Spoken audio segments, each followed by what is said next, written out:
안녕하세요. 실시간 문명사의 한재욱입니다. 지금 우리가 만들며 살아가고 있는 이 문명의 원형은 어땠을까? 혹시 저처럼 궁금해 보신 분 안 계신가요?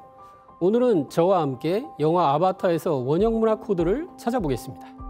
아바타 1편을 간단하게 요약하면 황폐화되어가는 지구를 떠나 에너지 고갈 문제를 해결하기 위해 4.4광년 떨어진 외계 행성 판도라에서 자원을 채굴하며 벌어지는 이야기입니다. 판도라 행성은 나무의 행성이라 할 만큼 다양한 나무들이 존재합니다. 영화에서는 홈트리와 영혼의 나무라는 두 나무가 아주 비중 있게 나옵니다.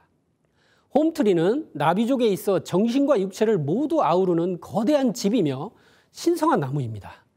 나비족은 성인이 되면 홈트리 나무로 개인용 활을 만들 수가 있습니다. 홈트리를 사용할 수 있는 전사로 인정받게 되면 사냥에 나서는데 나비족이 말을 타고 달리며 화살로 사냥하는 장면에서 유목민족의 모습이 선명하게 보입니다. 부족장이 부상으로 죽어갈 때 자신의 딸에게 홈트리 나무로 만든 활을 전수하며 부족을 부탁하는 모습에서는 활이 종통의 계승을 상징하기도 합니다. 이처럼 나비족에게 나무는 신성함 자체이며 정신과 문화의 중심입니다. 이 홈트리 나무 밑에는 언옵테늄이라는 광물이 묻혀 있는데 핵융합 발전을 할 수 있는 초전도체입니다. 인간은 이것을 차지하기 위해 건십을 이끌고 와 폭격을 가해 홈트리를 불태워버립니다. 이런 모습은 제국주의의 침략의 역사에서도 쉽게 찾아볼 수 있죠. 여러분 후추 전쟁을 아시나요? 당시 저장 기술이 발달하지 않았던 유럽에서는 고기의 누린내를 없애주는 후추가 블랙 다이아몬드로 불릴 정도로 사치의 상징이었습니다. 유럽인들은 이 후추를 확보하기 위해 인도를 침략했죠. 판도라 행성을 침략한 인간들은 당시 인도를 수탈했던 영국의 동인도 회사를 떠올리게 합니다. 다시 영화로 돌아와서 인간들의 공격에 홈트리를 잃은 나비족은 유일한 희망인 영혼의 나무 주변에 모입니다. 영화에서 영혼의 나무는 판도라 행성의 여신 에이와와 직접 소통할 수 있는 매개 또는 에이와 자체로도 묘사됩니다. 이 영혼의 나무는 인도의 바냔트리에서 영감을 받았다고 하는데요. 바냔트리는 인도의 힌두 정신, 인도의 영혼을 상징하는 나무로서 힌두 문화에 의하면 시바신이 사는 카일라스 산의 천상에 바냔트리라는 신단수가 있다고 합니다. 이 신단수는 영원히 죽지 않는 나무를 상징한다고 하죠. 우리나라에서도 인도와 마찬가지로 신단수에 대한 기록이 있습니다.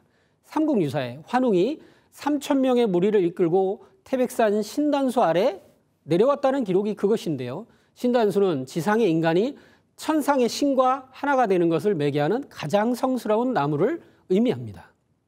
아바타 2편에서는 영혼의 나무는 한 개만 있는 것이 아니라는 것이 밝혀지는데 물의 부족인 메카이나 부족의 선조들의 만 깊은 수중에도 영혼의 나무가 있습니다. 메카이나 부족이 에이와의 신경망과 연결하여 기억에 접근할 수 있는 주요 지점이며 조상의 영혼을 저장하고 심지어 수중에서 연결을 지속할 수 있는 산소까지 공급합니다. 오마티카야 부족의 영혼의 나무가 있던 장소나 메카이나 부족의 영혼의 나무가 있는 선조들의 만 모두 조상과 연결된 신성한 장소로 신단수를 중심으로 천재를 올리던 소도 문화를 영화에 그대로 정형한 것으로 볼 수 있습니다. 여기서 소는 우주광명, 신성한 생명이 솟는다는 뜻이고 도는 터, 땅이라는 뜻이니 소도는 우주광명이 솟아나는 땅이라는 뜻입니다. 상고시대 우리 조상들은 소도라는 특정 장소에서 삼신상진 있게 천재를 올렸습니다. 배달국의 시조 거발한 환웅천왕이 나라를 세우기 위해 백두산 신단수 아래 내려왔는데 그 신단수가 바로 소도의 상징입니다. 초대 단골왕검이 천자로 추대되기 전 천재를 올린 장소인 단목터는 고조선 최초의 소도라 볼 수 있습니다. 아바타 2편 물의 길에는 삼형제 바위라는 거대한 바위 3개가 서로 가까이 우뚝 솟아있는 자연환경이 등장합니다. 실제로 인류 탄생의 바다라 불리는 바이칼 호수 중앙의 유일한 유인도, 바이칼의 심장이라 불리는 아론섬에 삼형제 바위가 있습니다. 제임스 카메론 감독은 그 누구보다 물과 바다와 우주의 진심인 것으로 소문난 사람입니다. 2009년 아바타 1편 개봉으로 대박을 터뜨린 후 2010년 아바타 2편 물의 길을 준비하면서 제임스 카메론은 56회 생일을 맞았습니다. 그는 생일 당일에 바이칼호 보호재단 주선으로 러시아의 바이칼 호수 밑을 잠수정 미르-1을 타고 내려가 깊이 1368m 지점까지 잠수했습니다. 잠수정에 3시간 30분 동안이나 머무면서 호수 바닥에 토양 샘플을 채취하는 등 여러 가지 작업을 마친 뒤 무리로 부상했습니다. 여기서 본 샘플들을 2편 제작에 많이 참고했다고 합니다. 러시아에서 발행되는 영어신문 모스크바 타임스는 제임스 카메론이 영감을 얻기 위해 바이칼에 왔다고 보도했습니다. 엄청난 깊이의 바이칼 밑바닥까지 탐험하면서 이 지역의 소떼와 샤먼을 당연히 접했을 것입니다. 이 치밀한 감독이 아론섬의 가장 영험한 샤먼의 성지 부르칸 바위와 전설에 대해 살펴보거나 조사하지 않았을 리가 없습니다. 실제로 아바타는 인류 원형 문화의 신단수, 여신문화 등 인류 원형 문화를 핵심 주제로 깔고 있고 차이크라는 샤먼, 수행문화가 등장합니다. 이 모든 핵심 개념들의 뿌리에 해당하는 곳이 바이칼입니다. 환단고기는 천해, 즉 바이칼호의 아이사비에서 인류의 조상 나반과 아만이 꿈에 천신, 삼신상제님의 가르침을 받아 혼례를 올려 동서인류의 뿌리가 되었고 창세의 시원사의 주인공인 광명족, 환족의 역사가 시작되었다고 서술하였습니다. 영화 아바타는 이렇게 환단고기와 인류 원형 문화의 핵심 주제를 영화적 설정으로 갖다 쓰고 있습니다. 다음 시간에는 영화 아바타 속의 여신과 수행문화 코드에 대해서 알아보겠습니다. 감사합니다. 오늘은 영화 아바타가 여신 에이와를 중심으로 메디테이션과 영성문화를 곳곳에 설정으로 깔고 있다는 내용으로 분석해 보겠습니다. 아바타 2탄에서는 인간들이 판도라 행성에서 지구의 고래에 해당하는 거대 해양생물 툴쿤을 사냥하는 내용이 주를 이룹니다. 사냥꾼들이 툴쿤을 사냥하는 이유는 툴쿤 뇌 속에 발견된 암니타라는 물질 때문입니다. 본래 암니타는 산스크리트어로 불사를 뜻하며 인도 신화에 나오는 생명수입니다. 영화에서 인간들은 지구에서 4.4광년 떨어진 판도라 행성까지 와서 결국 불로장생을 목표로 하고 있습니다. 아바타 2편 물의 길에서는 호흡법이 나오는데요. 영화 주제가 수행문화에 있음을 일부 보여줍니다. 가슴이 아니라 아랫배까지 의식을 집중해 숨을 깊이 쉬어야 된다고 합니다. 기본적으로 하단에 의식을 집중하는 수행 설명과 비슷해 보입니다. 메카이나 부족 치레야가 이렇게 말합니다. 들이마시고 숨을 내쉬고 불꽃 속으로 숨 쉬는 것을 상상해봐. 심장 박동을 느껴야 해. 여기 아랫배까지 숨을 쉬어. 그리고 천천히 숨을 내쉬어.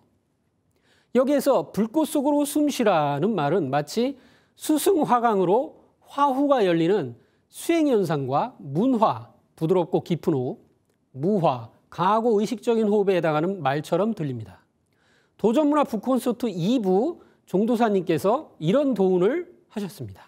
숨을 들이마시면서 폐 아래로부터 중간 위로 채워서 올라가면 화후, 불기운이 열려서 풍로가 불을 일으키듯 몸이 데워지기 시작한다고 말이죠. 아바타에는 눈과 관련된 내용이 은유가 많이 깔려 있습니다.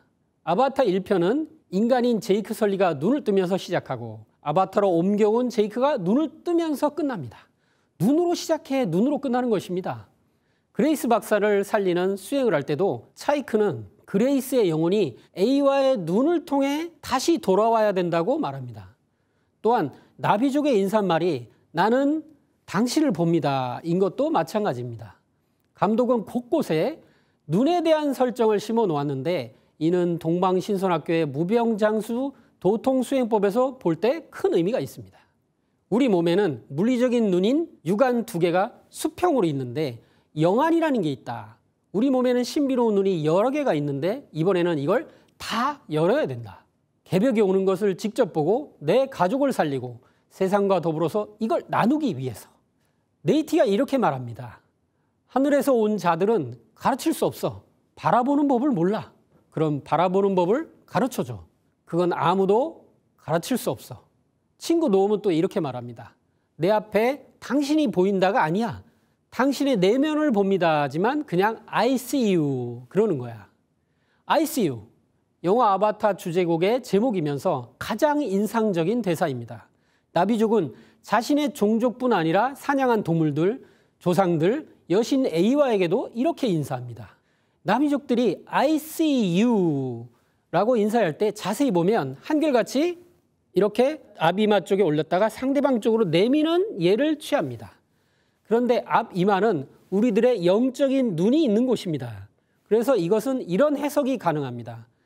내가 당신을 볼 때 나의 영적인 눈으로 당신 내면의 빛을 봅니다.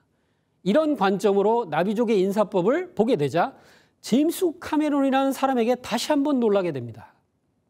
STV 상생방송에서 소통의 인문학 주역을 강의한 고 김재웅 박사는 주역 20번째 풍지관계를 설명하면서 주역에서의 본다라는 개념을 4가지로 설명합니다. 첫 번째, 단순히 현상을 보는 것은 볼시. 두 번째, 좀 더 자세히 보는 것은 볼간. 세 번째, 보고 깨달음을 얻는 것은 볼견. 네 번째, 본질과 핵심을 꿰뚫어 보는 것이 볼관. 여기서 볼관자를 파자를 하면 황새관, 볼견인데요. 황새처럼 높은 하늘에서 넓고 깊게 바라본다는 뜻으로 온전하게 본다는 의미라고 합니다. 도전문학 콘서트 1회에서 종도사님 도훈을 살펴보겠습니다. 호련히 열린 우주의 대광명 가운데 삼신이 계신다. 이게 우리들의 삶의 목적이다. 우리가 관광이란 말을 쓰는데 언어가 타락이 돼서 좋은 거 먹고 세상 구경을 하고 역사문화 유적지를 찾아다니는 것을 관광이라고 한다. 본래 관광은 호련히 열린 우주의 대광명을 보는 것이다. 천지 부모 성령의 무궁한 조화, 생명, 지혜, 대광명을 나의 열린 마음의 눈으로 보는 것이 관광이다. 주역의 20번째 괴인 관계가 있다. 여기서 관은 본질과 핵심을 꿰뚫어 보는 것이다. 그래서 우리가 진정한 관광, 내 친구는 서양 관광을 몇 번 갔다 오고 그런 거에 위축되지 말고 나는 우주 관광을 한다. 밤마다 수행을 해서 온 우주를 본다. 종도사님의 이 말씀은 실로 엄청난 말씀입니다. 도전 1편 1장에 나오는 호련히 열린 우주의 대광명을 보고 그 가운데 계시는 삼신을 만나는 것이 진정한 관광이라고 하신 것입니다. 우리는 종도사님의 가르침으로 삼성기 상권의 저자 안암로가 내린 환국의 정의, 오환건국이 최고라의 진짜 뜻을 압니다. 우리가 환이 되어 나라를 세운 것이 가장 오래되었다는 뜻이죠. 여기서 환이라는 것은 밝을 환자로 환국시대 사람들의 삶의 목적은 환이 되는 것, 우주 광명 자체가 되는 것이었습니다. 이 시대 사람들은 저마다 나는 광명인간 환이 되었다고 하였습니다. 영화 아바타는 이처럼 우주 광명을 체험하고 직접 보는 수행문화와 원형문화의 코드를 영화 곳곳에 빼곡하게 박아넣고 있는 작품입니다. 영화 아바타 속의 원형문화 코드 분석 2번째 시간 여기서 마치겠습니다. 오늘은 영화 스즈메의 문단 속에 들어있는 문화 코드에 대해 알아보겠습니다. 한국 관객 550만을 돌파했고 일본에서는 이미 1000만 명을 돌파한 이 영화는 4살 때 동일본 대지진으로 부모를 잃은 스즈메가 재난의 문을 닫고 봉인하는 일을 하는 소타를 도와 5개의 문을 닫는 이야기입니다. 스즈메의 문단 속의 세계관에서 일본 열도 지하에는 태고적부터 미미즈라는 목적도 의식도 없이 오로지 재앙을 일으키는 존재가 있다고 합니다. 이런 재앙을 막기 위해 토지신 우부스나를 섬기고 미미즈가 현세로 빠져나오는 출구인 뒷문을 봉인하는 업을 이어받는 토지시라는 미지의 일족이 나타나고 미미즈의 탈출을 막습니다. 토지시란 한자를 그대로 풀이하면 닫을 패자와 스승사자로 풀이되는데 이는 곧 닫는 사람이라는 뜻으로 해석됩니다. 동일본 대지진은 2011년 3월 11일 발생했는데 이 영화의 일본 개봉일이 2022년 11월 11일입니다. 동일본 대지진으로부터 11년 후 개봉한 것입니다. 의도성이 엿보이는 이러한 설정들은 감독이 사람들에게 경각심을 불러일으키기 위한 것으로 앞으로 올 일본 침몰에 대비해야 한다고 느끼는 것 같습니다. 스즈메는 재난을 막기 위해 5군데 5개의 문을 닫으며 지진을 막는데 이 지역들은 모두 현실에서 재난이 있었던 곳이거나 그 인근입니다. 첫 번째 문이 있던 곳은 스즈메가 사는 미야자키현의 가상의 조용한 마을입니다. 미야자키현이 있는 규슈에서 구마모토 지진이 있었습니다. 2016년 4월 14일 구마모토현 구마모토시에서 발생한 규모 6.5의 지진부터 시작된 연쇄 지진으로 가까운 마시키마치에서는 진도 7의 격렬한 지진동이 감지되었습니다. 두 번째 지역은 에이메현이 있는 시코쿠 지방입니다. 바로 이곳은 2018년 7월 서일본 호우로 불리는 수해 피해를 입은 지역입니다.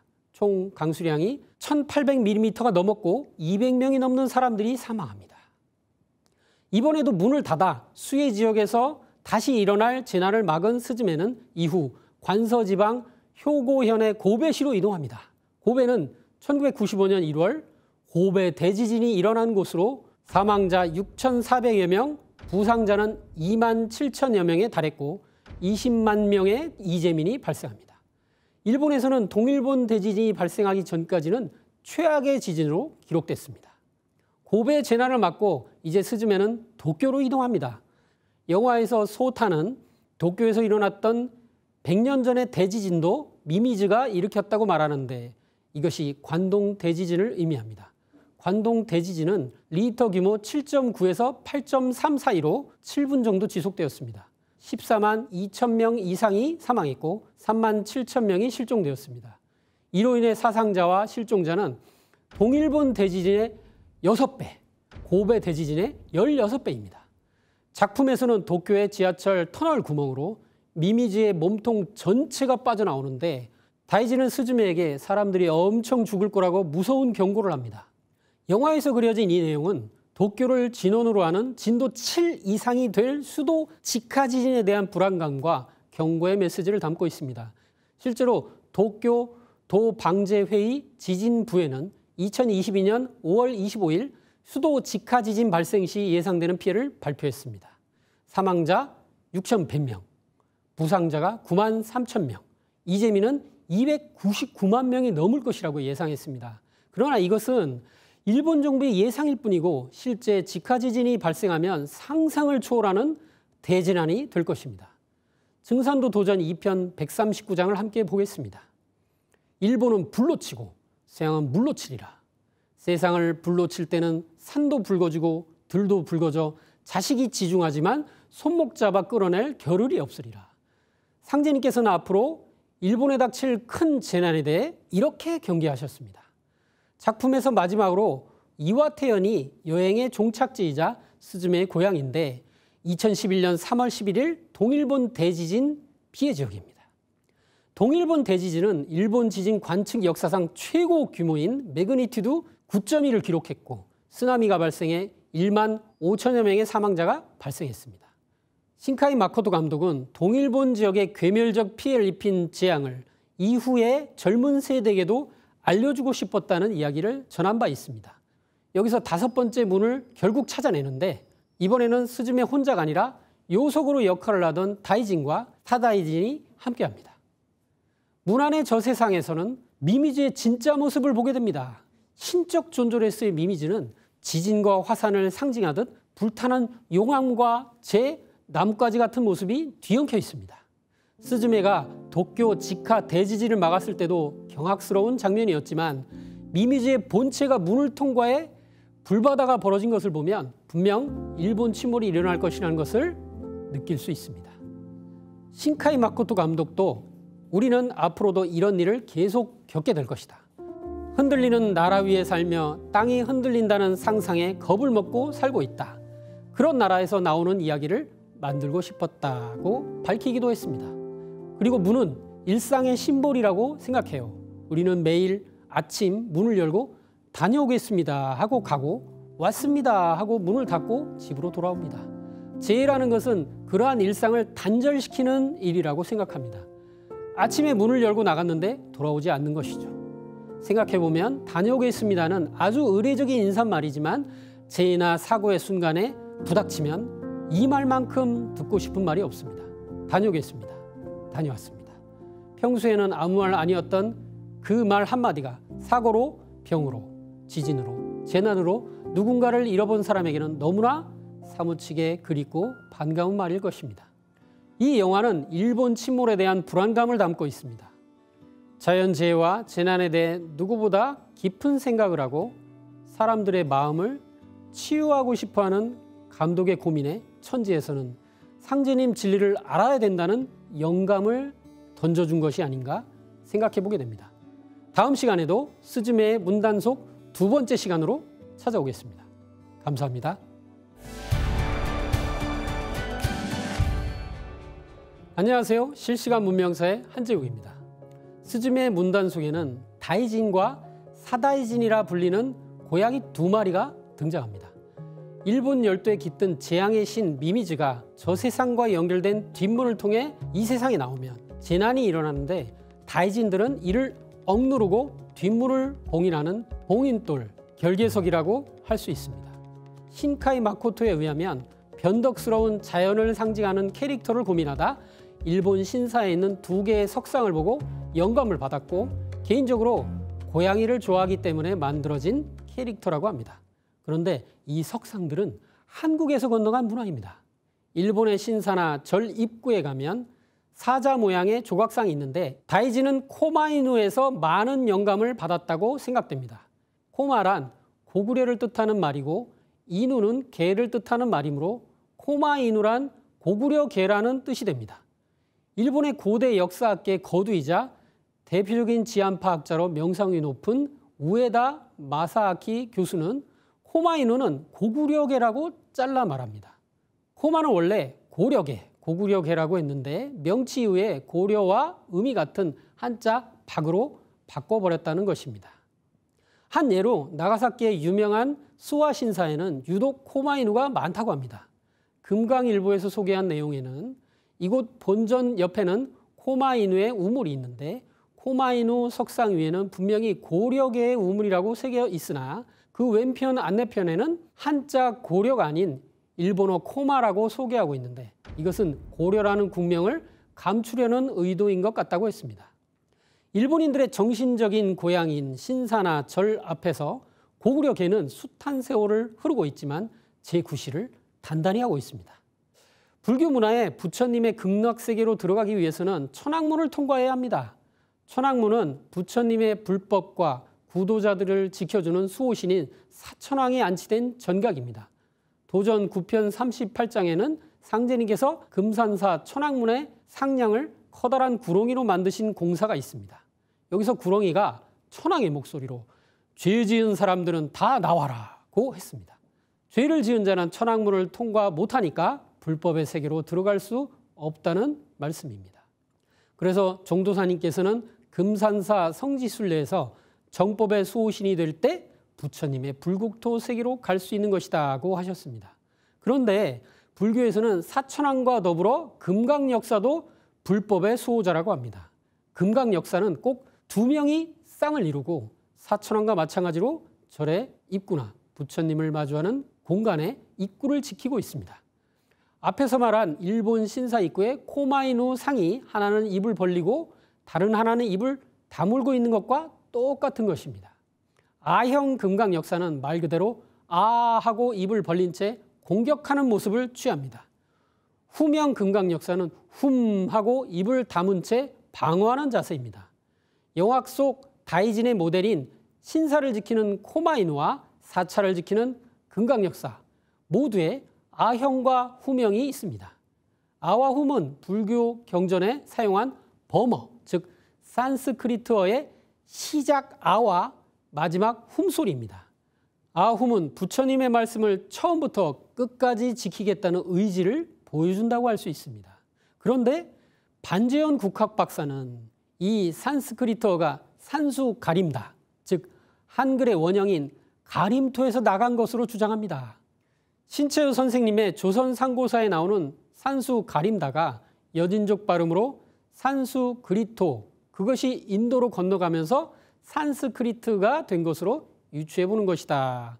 이 놀라운 주장이 맞다면 아훔의 문화가 다름 아닌 우리 문화였던 것이 뻗어나갔다가 되돌아왔다, 즉 역수입되었다고 볼 수 있을 것입니다. 작품에서 다이진과 사다이진은 일본 전역의 재난을 막는 두 요석입니다. 실제로 일본에서 유명한 요석은 도쿄에서 가까운 카시마 신궁의 요석으로 요석을 보호하는 요석사까지 따로 있습니다. 그런데 요석의 사전적 의미는 홍해문의 중앙마루에 있는 쐐기 모양의 돌이라고 합니다. 홍해문은 문의 윗부분을 무지개 모양으로 반원형이 되게 만든 아치형 문입니다. 요석은 영어로는 키스톤이라고 합니다. 아치형 석조 구조물의 가장 중요한 돌로 이 돌 하나가 빠지면 구조물 전체가 붕괴됩니다. 그런데 재미있는 것은 한국의 홍해문 중 가장 유명한 것이 금산사 돌무지개문입니다. 돌무지개문은 도전에서 인사의 주인공 김영렬 성도가 인간으로 오신 미륵부처님 상제님을 모시고 천지공사의 첫걸음을 떼신 곳이기도 합니다. 종도사님과 함께 떠나는 성지순례에서 종도사님께서는 돌무지개문 앞에서 이런 말씀을 하셨습니다. 무지개문이라는 것은 햇빛이다. 남방, 밝은 태양, 광명을 상징한다. 무지개색은 빨주, 노초, 파남보 7색으로 이 돌무지개문은 희망의 문, 개벽의 문, 광명의 문이다. 오늘의 내용을 정리해 보겠습니다. 첫째, 영화에서 재난을 막는 2마리의 다이지는 아와 훔이라는 주문 문화와 관련이 있으며, 둘째, 이 다이지는 키스톤이며 요석인데 요석은 본래 홍해문, 무지개문의 중앙에 쐐기돌을 의미합니다. 절묘하게도 상제님께서 떼신 인류구원의 첫걸음도 이 돌무지개문에서 시작했습니다. 신카이 마코토의 재난 3부작은 모두 문과 관련이 있습니다. 너의 이름은에서 신사의 신녀인 미츠하가 도리 문 앞에서 기도를 올렸고, 날씨아의 주인공 신녀 희나는 신사의 도리 문을 통과하면서 날씨를 통제하는 힘을 얻었고, 스즈메의 문단 속에서 스즈메는 토지 신에게 기도하며 재난의 문을 닫습니다. 스즈메는 재난의 문을 닫지만 상제님께서 계셨던 돌무지개문은 후천선경의 희망의 문, 개벽의 문, 광명의 문을 여는 것을 상징합니다. 가을 개벽의 문을 여는 증산도의 진리 소식에 귀 기울이는 사람만이 다가오는 미래를 웃으며 맞이할 수 있는 것입니다. 실시간 문명사의 한재욱이었습니다.